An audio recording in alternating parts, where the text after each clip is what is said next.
Okay, so the pelvic floor is this hammock of muscles that is supporting the pelvic organs. So here's the pelvis, you've got the organs inside, and underneath is the pelvic floor.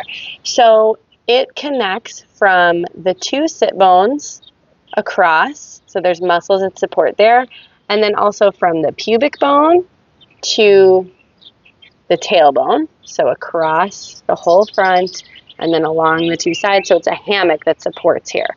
So it's made up of lots of different muscles, lots of little muscles. And also what we're going to look at is the perineum, which is right in here. So between the vaginal opening and the anal opening is this X here. This is the perineum. So it kind of wraps around like a figure 8 around both of those. And then there's also this hole here is the urethra. So there's 3 holes at the bottom for us. And again, it's making this X shape. So if you had any tearing or anything, or maybe you had an episiotomy for your birth, it would be within this area here. Okay, so this is stretchy, right? It stretches up to 250%. But we want to work on kind of using these muscles and engaging these muscles to support the pelvic organs and the core as well. So how we will find that is come to a kneeling. If you have your ball, you want to pop underneath for some feedback, you can definitely do that. But what I want you to think about is drawing the sit bones together, but also drawing your pubic bone and your tailbone together as well.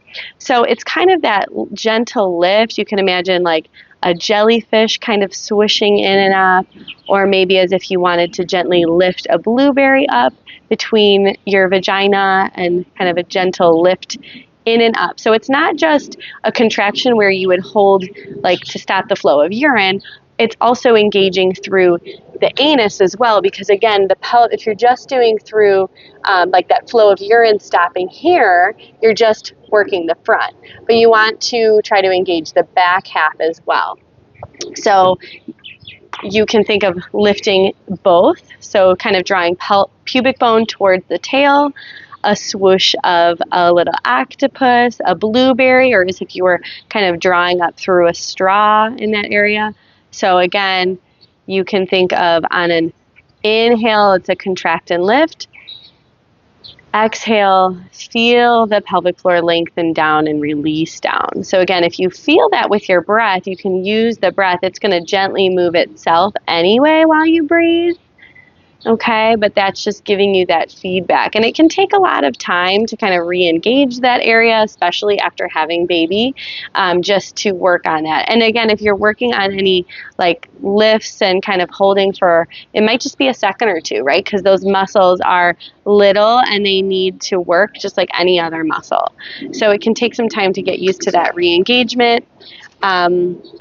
Another cue you could use also is like purse strings. So if you have like that little money bag and it's just got that one string that you kind of pull up and it kind of cinches up together, that's also kind of the same feeling that's happening down in that pelvic floor.